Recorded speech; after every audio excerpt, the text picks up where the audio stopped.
tayo mga idol. So bali mga idol, yung ginagamit natin ano block is number 6 natin. Mga palak is number 6. Yan po. Number 6 mga idol.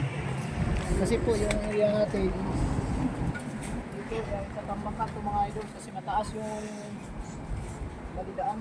Balik dito. Ito na po mga idol, nag-umpisa na po sila na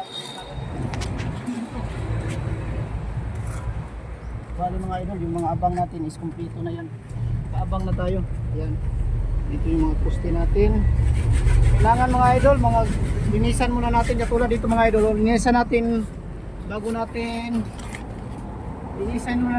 natin sintadahan ng alubrak mga idol. Nag-umpisa na po yung mga kasamahan natin mga idol na asintada ng alubrak. Saka dito yung isa, managupin tayo ng siptik.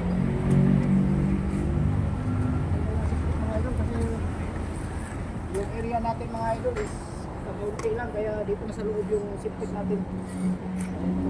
Sabay na yan sa flooring natin dito mga idol.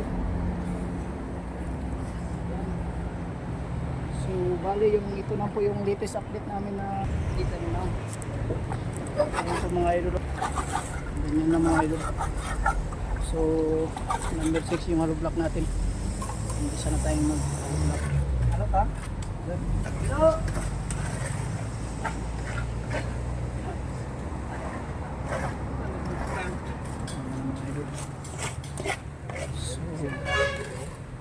Yan.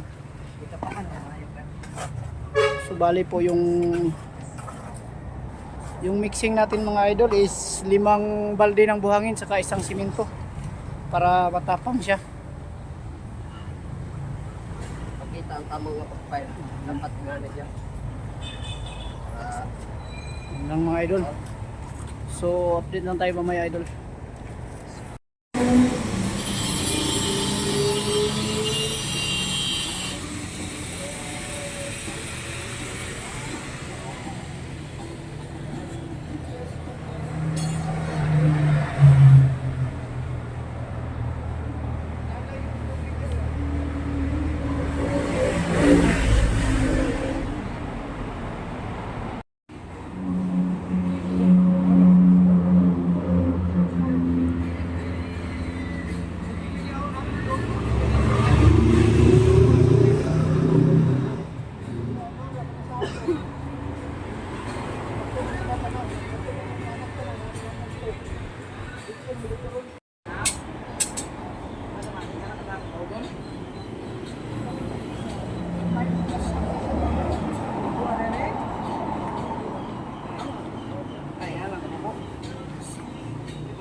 Yan.